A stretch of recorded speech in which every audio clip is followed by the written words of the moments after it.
اور جب انہوں نے مدین کی طرف رخ کیا تو کہنے لگے امید ہے کہ میرا پروردگار مجھے سیدھا رستہ بتائے۔ اور جب مدین کے پانی کے مقام پر پہنچے تو دیکھا کہ وہاں لوگ جمع ہو رہے اور اپنے مویشیوں کو پانی پلا رہے ہیں، اور ان کے ایک طرف دو عورتیں اپنی بکریوں کو روکے کھڑی ہیں۔ موسیٰ نے ان سے کہا تمہارا کیا کام ہے؟ وہ بولی کہ جب تک چرواہے اپنے جانوروں کو لے نہ جائیں ہم پانی نہیں پلا سکتے، اور ہمارے والد بڑی عمر کے بوڑھے ہیں۔ تو موسیٰ نے ان کے لیے بکریوں کو پانی پلا دیا، پھر سائے کی طرف چلے گئے اور کہنے لگے کہ پروردگار میں اس کا محتاج ہوں کہ تو مجھ پر اپنی نعمت نازل فرمائے۔ تھوڑی دیر کے بعد ان میں سے ایک عورت جو شرماتی اور لجاتی چلی آتی تھی موسیٰ کے پاس آئی، کہنے لگی کہ تم کو میرے والد بلاتے ہیں کہ تم نے جو ہمارے لیے پانی پلایا تھا اس کی تم کو اجرت دیں۔ پھر جب وہ ان کے پاس آئے اور ان سے اپنا ماجرا بیان کیا تو انہوں نے کہا کہ کچھ خوف نہ کرو، تم ظالم لوگوں سے بچ آئے ہو۔ ایک لڑکی بولی کہ ابا ان کو نوکر رکھ لیجئے، کیونکہ بہترین نوکر جو آپ رکھیں وہ ہے جو توانا ہو، امانت دار ہو۔ انہوں نے موسیٰ سے کہا کہ میں چاہتا ہوں کہ اپنی ان دو بیٹیوں میں سے ایک کو تم سے بیاہ دوں، اس عہد پر کہ تم 8 برس میری خدمت کرو، پھر اگر 10 سال پورے کر دو تو وہ تمہاری طرف سے احسان ہوگا، اور میں تم پر تکلیف ڈالنی نہیں چاہتا، تم مجھے انشاءاللہ نیک لوگوں میں پاؤ گے۔ موسیٰ نے کہا کہ مجھ میں اور آپ میں یہ عہد پختہ ہوا، میں جو مدت چاہوں پوری کر دوں، پھر مجھ پر کوئی زیادتی نہ ہو، اور ہم جو معاہدہ کرتے ہیں اللہ اس پر گواہ ہے۔ پھر جب موسیٰ نے مدت پوری کر دی اور اپنے گھر کے لوگوں کو لے کر چلے تو طور کی طرف سے آگ دکھائی دی۔ وہ اپنے گھر والوں سے کہنے لگے کہ تم یہاں ٹھہرو، مجھے آگ نظر آئی ہے، شاید میں وہاں سے رستے کا کچھ پتہ لاؤں یا آگ کا انگارہ لے آؤں تاکہ تم آگ تاپو۔ سو جب اس کے پاس پہنچے تو میدان کے دائیں کنارے سے ایک مبارک جگہ میں ایک درخت میں سے آواز آئی کہ اے موسیٰ،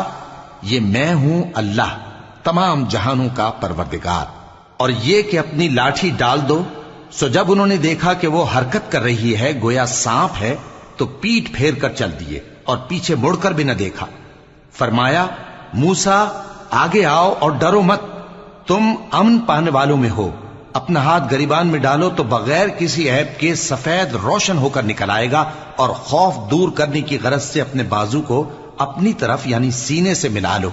یہ 2 دلیلیں تمہارے پروردگار کی طرف سے ہیں فرعون اور اس کے درباریوں کے لیے،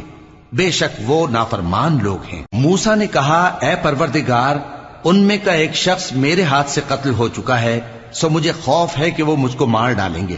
اور ہارون جو میرا بھائی ہے اس کی زبان مجھ سے زیادہ فصیح ہے، تو اس کو میرے ساتھ مددگار بنا کر بھیج کہ میری تصدیق کرے، مجھے خوف ہے کہ وہ لوگ میری تکذیب کریں گے۔ فرمایا ہم تمہارے بھائی کے ذریعے تمہارے بازو کو مضبوط کریں گے اور تم دونوں کو غلبہ دیں گے، تو ہماری نشانیوں کے سبب وہ تم تک پہنچ نہ سکیں گے، تم دونوں اور جنہوں نے تمہاری پیروی کی وہی غالب رہیں گے۔ پھر جب موسیٰ ان کے پاس ہماری کھلی نشانیاں لے کر آئے تو وہ کہنے لگے کہ یہ تو جادو ہے جو اس نے بنا کھڑا کیا ہے، اور یہ باتیں ہم نے اپنے اگلے باپ دادا میں تو کبھی سنی نہیں۔ اور موسیٰ نے کہا کہ میرا پروردگار اس شخص کو خوب جانتا ہے جو اس کی طرف سے ہدایت لے کر آیا ہے اور جس کے لیے عاقبت کا گھر یعنی بہشت ہے، بے شک ظالم کامیاب نہیں ہوں گے۔ اور فرعون نے کہا کہ اے اہل دربار،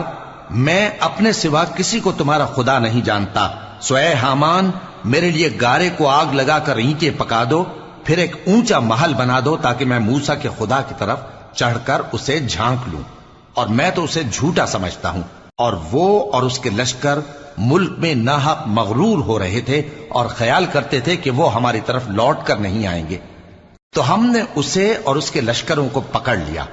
آخر ہم نے انہیں سمندر میں پھینک دیا، سو دیکھ لو کہ ظالموں کا کیسا انجام ہوا۔ اور ہم نے ان کو پیشوا بنایا تھا، وہ لوگوں کو دوزخ کی طرف بلاتے تھے، اور قیامت کے دن ان کی مدد نہیں کی جائے گی، اور اس دنیا میں ہم نے ان کے پیچھے لعنت لگا دی، اور وہ قیامت کے روز بھی بدحالوں میں ہوں گے۔